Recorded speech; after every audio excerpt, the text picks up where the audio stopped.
ఉమ్మడి కరీంనగర్ జిల్లా రైతులు వీధిలోకి ఎక్కారు. యూరియా కోసం రోజుల తరబడి తిరుగుతున్నా లాభం లేకపోవడంతో ఇక వ్యవసాయం ఎలా చేయాలంటూ వారు మండిపడుతున్నారు. 28% మంది రైతులకు కూడా పూర్తి స్థాయిలో యూరియా అందించలేని పరిస్థితులు ఉన్నాయి.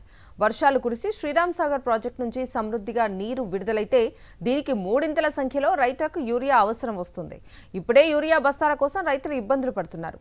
ఇక రైతాంగం మొత్తం యూరియా కోసం వస్తే పరిస్థితి ఇంకెంత భయంకరంగా ఉంటుందో అర్థం చేసుకోవచ్చు. ప్రభుత్వం మాత్రం ఏ ఒక్క రైతు ఆందోళన చెందాల్సిన అవసరమే లేదంటోంది.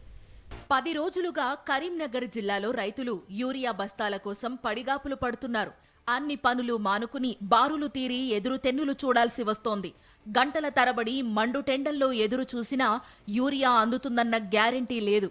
ఈ క్రమంలోనే రాజన్న సిరిసిల్ల జిల్లా రుద్రంగిలో సొసైటీ ముందు రైతులు పడిగాపులు కాసిన దృశ్యాలు సోషల్ మీడియాలో వైరల్ అవుతున్నాయి. రాజన్న సిరిసిల్ల జిల్లా ఇల్లంతకుంట ప్రాథమిక వ్యవసాయ సహకార సంఘం వద్ద రైతులు వరి కుప్పలపై కూర్చొని యూరియా కోసం గంటల తరబడి ఎదురు చూశారు.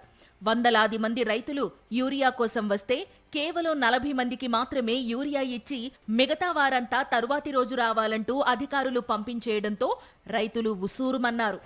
ఫెర్టిలైజర్ సిటీకి కేరాఫ్ అయిన పెద్దపల్లి జిల్లాలోనూ రైతులు యూరియా కోసం అవస్థలు పడుతున్నారు. కాల్వ శ్రీరాంపురం కునారంలోనూ హుజూరాబాద్లోనూ ఇవే దృశ్యాలు.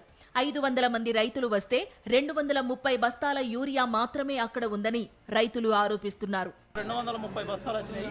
ఉదయగిరి కానీ దాసరం కానీ రామాజీపేట విషయం తెలియదు కానీ ఈ ఊర్లకు ఈ గ్రామాలకు వరకు రాలేదు. పెద్దలింగాపూర్లో ఎన్నిసార్లు వచ్చిందో తెలియదు. కాకపోతే ఇప్పుడు 230 బస్తాలు వచ్చినాయి. ఈ 500 మందికి ఏం బస్తాలు మనిషికి అర కిలో కూడా వచ్చేటట్లేదు. అర బ్యాగ్ కూడా వస్తట్లేదు. ఏం వ్యవసాయం చేస్తుడో ఇది ఏం కథనో ఇది ఏ ప్రభుత్వమో ఏం లెక్కనో ఇది తర్వాత మీకు ఆలోచించవలసి వచ్చింది. ఇప్పటి వరకు బోర్లు, బావులు, అలుగులపై ఆధారపడి సాగు చేసే రైతులు 28% మేరకు ఉంటారు. ప్రస్తుతం యూరియా కోసం పడిగాపులు పడాల్సి వస్తోంది. 72% మంది రైతులు పండించే భూములకు ఎస్ఆర్ఎస్సి, ఎల్లంపల్లి ప్రాజెక్టుల నుంచి నీరందాల్సి ఉంది. మిడ్ మానేరు, లోయర్ మానేరు ప్రాజెక్టుల నుంచే ఈ భూములకు నీరు అందుతుంది. ఈ ఏడాది ఇప్పటి వరకు అనుకున్నంతగా వర్షాలు లేకపోవడంతో మెజారిటీ భూములకు సాగునీరు అందలేదు.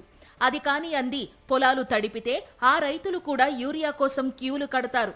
28% మంది రైతుల అవసరాలనే తీర్చలేని అధికారులు 72% మంది రైతులు ఒక్కసారిగా యూరియా అంటే ఏం చేస్తారో ఊహించుకోవడానికే భయమేస్తోందంటున్నారు రైతు సంఘాల నేతలు. వచ్చిన యూరియాను అధికారంలో ఉన్నవారు, రాజకీయ పలుకుబడి ఉన్నవారు సగానికి పైగా తన్నుకుపోతున్నారని రైతులు మండిపడుతున్నారు. చైర్మన్ కొన్ని తీసుకుంటాడు, డైరెక్టర్ కొన్ని తీసుకుంటాడు, సర్పంచ్లో కొంచెం లీడర్ ఒకటి తీసుకుంటాడు. మొత్తం సాధారణ రైతులు అంతా మొత్తం నాశనం అయిపోతాను. పనులన్నీ పెట్టుకొని పొద్దున 5 గంటలకు వచ్చినాం. మొత్తం అక్కడికి మన బొయ్యంకాడికి రమ్మంటారు, లేకపోతే అక్కడికి పోయి టోకన్ తెచ్చుకోమంటారు. వాళ్ళకి అడిగి వరకు 400 వస్తా 200 వాళ్ళు తీసుకుంటారు. 200 ఉంటే మనిషోడి ఇస్తాడు.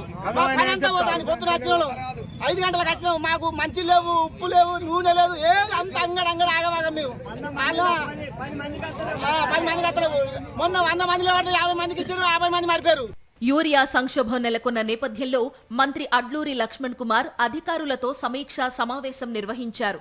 చైనా నుండి రావాల్సిన ముడిసరుకు రావడంలో జాప్యం వల్ల కొద్దిగా ఇబ్బంది వచ్చినా రైతులందరికీ యూరియా అందించి తీరతామని ఎవరూ ఆందోళన చెందాల్సిన అవసరం లేదని అడ్లూరి లక్ష్మణ్ భరోసా ఇచ్చారు.